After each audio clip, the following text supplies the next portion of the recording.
Welcome to Daily Crypto Edge. Today, we'll dive into Bitcoin and Ethereum with a focus on technical trends, on-chain activity, and market sentiment. It is December 24th, 2025, and believe me, as we head into the end of the year, things are getting very, very interesting. All right, let's jump right in. The first thing we have to look at, the thing that sets the stage for everything else, is the mood of the market. And right now, the Fear and Greed Index is flashing a 24. That, my friends, puts us squarely in a state of extreme fear. So, what does that actually mean, extreme fear? Well, it's exactly what it sounds like: widespread panic and pessimism. But here's the secret. For smart investors, this isn't a signal to run. Historically, these moments of maximum fear have been some of the absolute best buying opportunities for those with a plan. It's a powerful reminder to stay calm when everyone else is freaking out. Okay, with that market-wide fear in mind, let's zoom in on the big one, Bitcoin. The pressure is absolutely building, and honestly, we're seeing some seriously conflicting signals just beneath the surface. It's a real tug-of-war. So here's the situation. Bitcoin is basically stuck, coiling up in this tight range right around $87,425. It's trying, you can see it fighting, but it just keeps banging its head against that huge $90,000 ceiling. And all this consolidation, all this sideways action is building up a ton of tension. Something's got to give. And when we pop the hood and look at the technicals, yeah, the picture gets a bit grim. The RSI, which tracks momentum, is basically telling us the engine's running out of gas. Even worse, the MACD just flashed a major bearish signal on the weekly chart, which suggests sellers are really taking the wheel. And maybe most importantly, the price is just teetering on critical support. It's like walking on thin ice. If that floor breaks, look out below, because we could see a fast trip down to the low 80,000. But this is where the story gets really juicy. It's a tale of two different kinds of whales. On one side, you have the absolute biggest players. We're talking institutional wallets with over $1 million. And what are they doing? They're buying. Their activity is at a 4-week high. They're getting into position. But on the other side, you have the next tier down, the smaller whales, and they're selling. They're getting out.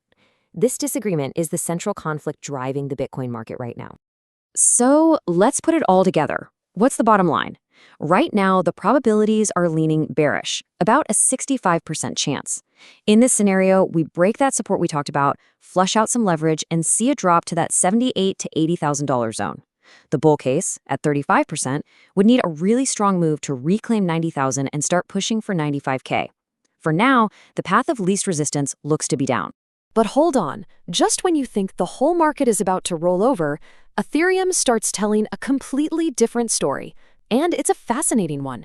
We are seeing a huge bullish divergence, a massive gap between its price and what's actually happening on the network. Now look, if you just glance at the price chart, things look pretty ugly for ETH. It's struggling below that key $3,000 level, sitting around $2,940. Losing 3K was a big psychological blow. And yeah, technically, the chart is just screaming sell. But you know us. We never just look at the price. That's only half the picture. The real question, the one that could change everything, is this: what is the network actually telling us? And boom, here it is. This is the whole story. While the price is falling, Ethereum's network growth is hitting a yearly high. New people are joining, new addresses are being created, and the whales, they're stacking ETH, not selling it. This is a classic textbook bullish divergence. The fundamentals are getting stronger while the price is getting weaker. That just doesn't add up, and it strongly suggests this thing might be seriously undervalued right now. Okay, so let's put some probabilities on Ethereum. The bear case is still slightly in the lead at 60%, mostly because if Bitcoin dumps, it's going to drag everything with it. That would mean ETH drifts lower to test support somewhere between 26 and 2,800. But notice the difference. The bull case is way stronger here than for Bitcoin, sitting at 40%. A quick pop back over 3,050 could really light a fire under this thing. That on-chain strength gives it a much better fighting chance. All right, so that's the lay of the land. Now let's get to the most important part. What do we actually do with all this information? Let's put together a clear playbook for how to handle this extreme fear market. First up, let's talk portfolio structure. We think a solid core of 40% in Bitcoin makes sense. Then a 25% slot for Ethereum as a potential value play, given that divergence we just saw.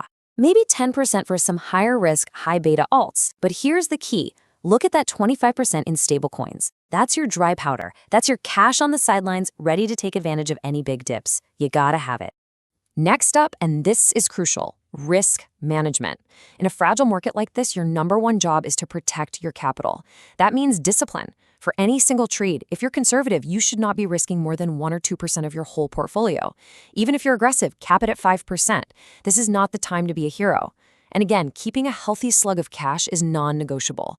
And if you are looking for specific entry points, here are a couple of potential setups. For Bitcoin, we'd be looking to patiently accumulate if it dips into that $80,000 to $84,000 zone, with a very clear stop loss just below 77.5.